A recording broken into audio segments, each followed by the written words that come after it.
My girlfriend said, "You're too nice, I prefer bad boys," mocking my loyalty. I said, "Okay," then sent her texts to her bad boy's wife. She quickly learned how bad it could really get. I, 27 male, just ended things with my girlfriend Natalie, 25F, in the most satisfying way possible. We'd been together for 2 years, living together for the last 8 months. I thought things were solid. Paid half the rent on a nice apartment, split groceries, the whole domestic thing. Last Thursday, I came home early from work with food poisoning. Wasn't texting because I was focused on not puking in my car. When I walked in, Natalie was on the couch FaceTiming someone. She didn't hear me come in. "He bought me flowers again yesterday. It's so predictable." Male voice from her phone. "Sounds rough, baby. When I buy flowers, it's after I've done something wrong." Laughter. Right? Like, where's the excitement? Where's the passion? He's just so nice all the time, it's boring. Good thing you got me then. Tuesday was incredible. When can I see you again? Wife's got book club Friday night. Come over around 8. Wife. I backed out quietly, went to my car and sat there processing. Natalie was cheating with a married man while mocking me for being loyal, nice. Drove around for an hour, came back, acted normal. She asked about my day, kissed me hello. I kept it together. Mentioned I felt sick, went to bed early. Friday morning while she showered, I did something I'd never done before. Looked through her phone. I know, but wife kept echoing in my head. Found him immediately. Dexter Monroe, 32, married, 2 kids according to his socials. Works at some investment firm. Texts between them going back 3 months. Started professional. He was a client at the PR firm where she works. Then flirty. Then explicit. Some highlights. Him. My wife thinks I'm at the gym. Let her. Good thing I'm your workout. You make me feel alive again. That's what bad boys do, not like my boyfriend Lil. Still can't believe you're with that square. Not for much longer, just need to figure out the apartment situation. The apartment I was paying half of. Cool. Scrolled more, found the smoking gun, a text from last week. Her babe, I'm late. Late for what? My period, stupid. Oh shh. What do we do? Relax. I'll handle it. Might be good leverage though. Leverage. She was going to baby trap this married man. I screenshot everything. Emailed it all to myself, put her phone back, went to work like normal. She texted her usual, "Have a good day, babe." I replied with my usual, "You too." Meanwhile, I was building my plan. First step, find the wife. Dexter's social media was mostly locked down, but guys like him always slip up. Found a tagged photo from his company Christmas party. Dexter and Valerie Monroe at the photo booth. Valerie Monroe. Click through to her profile. Interior designer, small business owner, mom of 2 boys, 6 and 4 years old. Her latest post was about date night with hubby from 2 weeks ago. While he was texting my girlfriend about her mouth, I sat on this all day. Part of me wanted to just confront Natalie, pack my stuff, leave. But then I remembered her laughing about how nice and predictable I was. How boring my loyalty was. Okay, let's be unpredictable. That night, Natalie got dressed up, going to Sabrina's for wine night. Have fun, babe. Kiss goodbye. Door closes. I waited exactly 10 minutes, then got to work. Created a throwaway email. Attached every screenshot. Wrote a simple message. Valerie, you don't know me, but I think you should see these. My girlfriend is having an affair with your husband. I just found out. The timestamps show when he said he was at the gym or working late. There's also discussion about a possible pregnancy and leverage. I'm sorry to be the one to tell you this way, but you deserve to know. A fellow betrayed partner. Sent. Then I started packing. By 11 p.m., I'd moved everything I cared about to my buddy Thomas's place. Left all the furniture. It was mostly hers anyway. Typed up a simple note. Natalie, I know about Dexter. His wife knows too. The apartment is yours. I've paid my half of this month's rent. My name comes off the lease Monday. P.S. Turns out being nice includes letting you figure out your own mess. Good luck with your bad boy. Your boring ex. Left it on the kitchen counter with my tea. My phone started blowing up at 11:47 p.m. Update 1. Holy hell, the fallout was immediate and spectacular. Friday night, after I sent the email and left, apparently Valerie opened it during her book club. According to what I pieced together later, she excused herself, drove straight to her house, and found Dexter and Natalie in her bed. Her bed. I know this because Natalie called me 47 times between midnight and 3 a.m. I didn't answer. The voicemail started angry, progressed to panic, ended in sobbing. What did you do? His wife just showed up. This is insane. Pick up the phone right now. She's calling the police. I'm at the police station. I need you to answer. Please, please call me back. I have nowhere to go. Saturday morning, I woke up at Thomas's to texts from numbers I didn't recognize. Unknown 1. This is Dexter. We need to talk man to man. Unknown 2. Hi, this is Valerie Monroe. Thank you for telling me. Can we talk? I responded to Valerie. Of course. Right, I'm sorry you're going through this. She called immediately. Calm voice, but you could hear the steel underneath. I wanted to thank you personally. I've suspected for months, but he always made me feel crazy for doubting him. I'm sorry. Finding out like this must be awful. Finding them in my bed was awful. Finding out my husband got his 25-year-old mistress pregnant?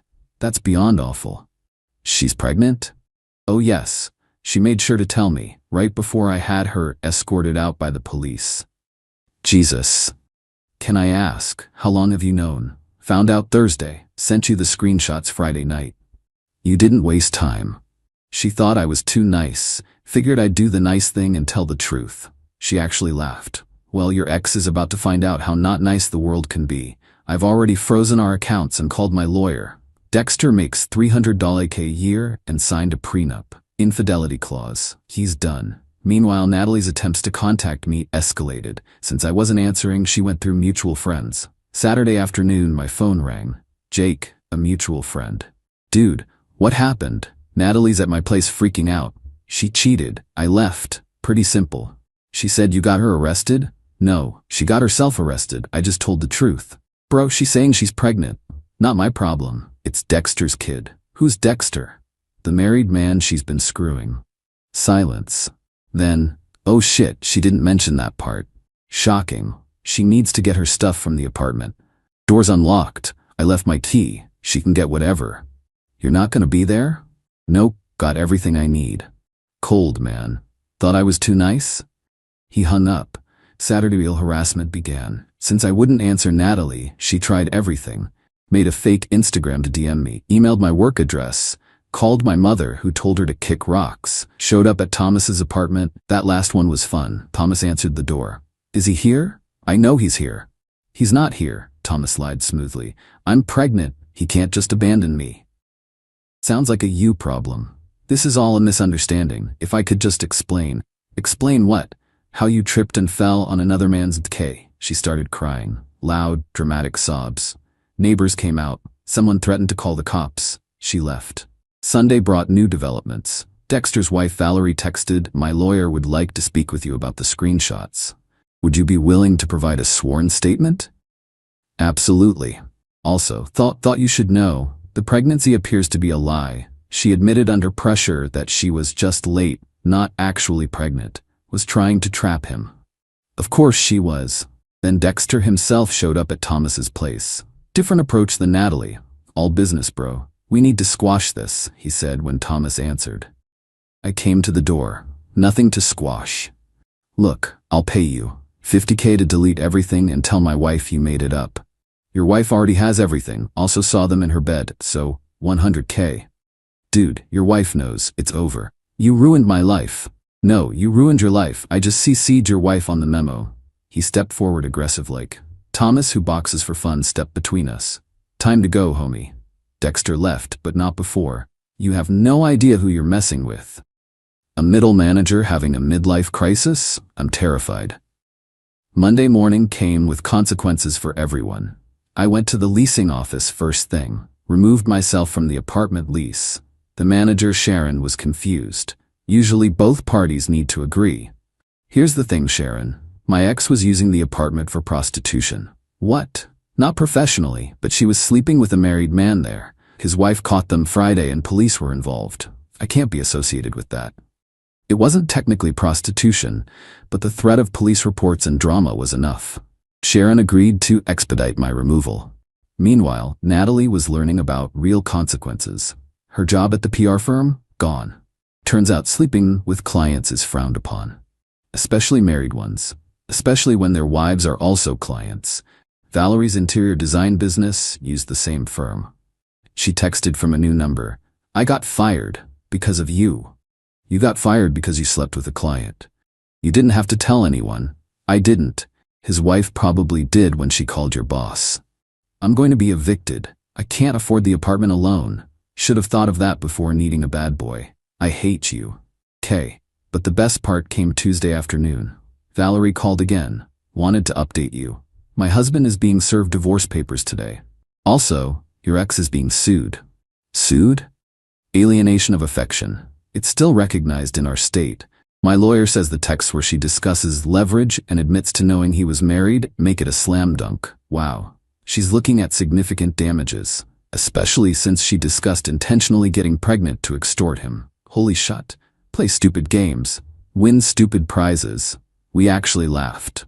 Final update. The complete destruction of Natalie's life has been something to witness. First, the lawsuit. Valerie wasn't playing.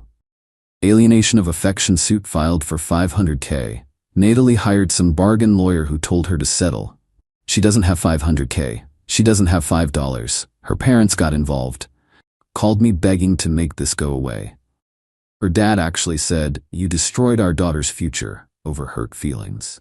She destroyed her own future. I just told the truth. What kind of man does this? The kind who's tired of being called too nice. They hung up on me. The apartment situation resolved itself. Natalie couldn't afford it alone, tried to find a roommate, but word had gotten around. Nobody wanted to live with the woman who brought cops to the building at midnight. She broke the lease, lost her deposit, and moved back with her parents. Dexter's life imploded even harder. Valerie took him for everything. House, cars, savings. Kids live with her. He pays massive child support and alimony. Best part? His company fired him for reputation damage. Apparently having your mistress sued by your wife is bad for business. He texted me one more time. I hope you're happy. Ecstatic, actually. Last I heard, he's living in a studio apartment driving Uber. But Natalie wasn't done being entitled. Last week, she tried one final play. Showed up at my work with a whole sob story for reception. I need to speak with him. It's a medical emergency. Security called me. I came down but didn't let her pass the lobby. She looked rough, like really rough. Designer clothes replaced with sweats, perfect makeup gone, hair in a messy ponytail. What medical emergency? I'm pregnant. For real this time. Congrats, Dexter must be thrilled. It's yours, I laughed, actually burst out laughing. Security looked concerned. Natalie, we haven't slept together in over a month. You were too busy with your bad boy, remember, every Tuesday and Friday? We had sex 3 weeks ago. No, we didn't. I was at a conference 3 weeks ago, in another state, with receipts and witnesses. Her face crumbled. The pregnancy was real, just not mine. Please help. I need. Dexter won't answer. My parents are disgusted. I lost my job, my apartment, everything. And I'm sorry, okay? I'm sorry I said you were boring. I'm sorry I cheated. You're sorry you got caught. Please. I'm pregnant and alone and being sued. Have some compassion. I did have compassion. You thought it was boring. So you destroyed my life? I sent some texts to a wife who deserved the truth. Everything else? That was all you and Dexter making bad choices. You're a monster. No, I'm nice. Nice enough to tell the truth. Nice enough to leave quietly. Nice enough to not make your life harder than you already have. But not nice enough to save you from your own consequences. Security stepped forward. Ma'am, time to go. She left screaming about lawsuits and revenge. Security banned her from the building. That was a week ago. Yesterday I got one final update from Valerie. She settled the alienation suit for $50 plus, Natalie signing an NDA.